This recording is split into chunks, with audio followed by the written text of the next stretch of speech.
Hey everyone!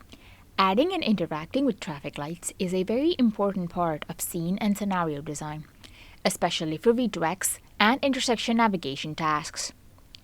In this how-to video, I will go over how to add and use traffic lights in RoadRunner Scenario.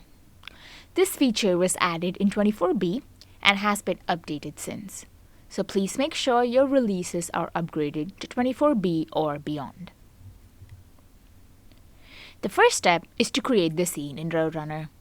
Then we can add a junction to the scene, add traffic lights to the junction, and customize signal faces using the Signal tool.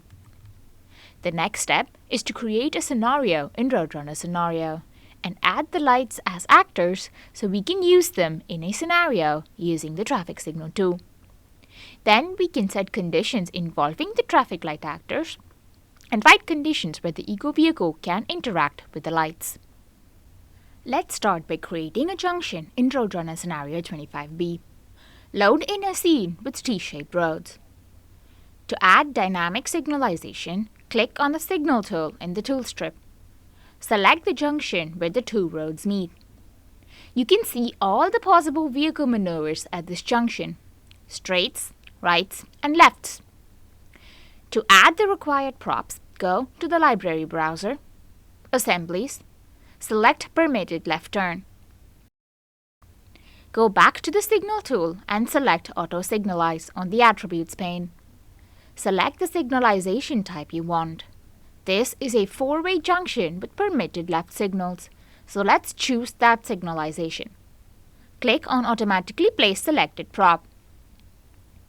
If your pre-built scene already has signal props, you don't have to check the box. Click Signalize and make sure to click on Auto Detect Signals. Otherwise, the signals won't change when you switch to Scenario. You can customize everything about this scene, including the type of traffic light you want, walk signs, etc. Use the Select tool to click on a signal and change its appearance.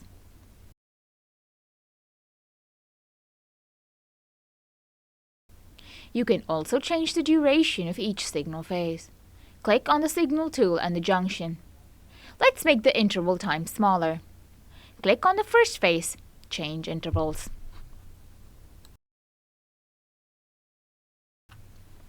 Now that the scene has been created, we can move on to creating a simple scenario where the ego vehicle stops for a red light, waits until it changes to green, and then continues on its straight path.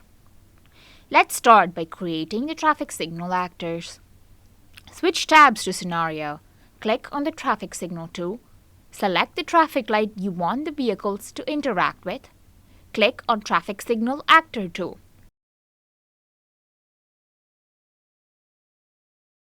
Go to the output screen. You can see a message saying Actor created successfully. Repeat this step for all traffic light actors you want to interact with in the scenario. My scenario just needs one. In order to have the ego vehicle react to the state of the traffic light, we need to add the light as a condition before action phases. We want the ego vehicle to reduce speed to 0 when the signal is red, and then increase speed when the signal is green. So we would need 2 traffic light conditions, one for each state, and a total of 3 vehicle phases. Add the other actors in the scenario, like the ego vehicle. Navigate to the 2D logic editor. Click on the small circle. Go to the Attributes pane and click on Add Condition. Select Traffic Signal. Click on the Traffic Signal actor. Change state to red. We also want the ego vehicle to recognize that the signal is red when it reaches about 40 meters from the light, so that it can stop at the intersection. It does not need to care about this specific light unless this condition is fulfilled. Click on Add and Condition and choose Distance to Point. Choose the traffic light as the point and threshold to be less than or equal to 40 meters. Next, add the second action phase with the ego speed reducing to 0. Now, let's add the green traffic light phase. Follow the same steps as before, with the exception of the distance to point. Let's add the third ego action phase. Increase the speed. Save the scenario. Change the camera view to front. Start the simulation. You can play around with multiple different traffic light and actor combinations. For example, a walk light and a pedestrian. More resources for connecting to Simulink and controlling the ego vehicle and the lights in a scene are in the description. Happy simulating!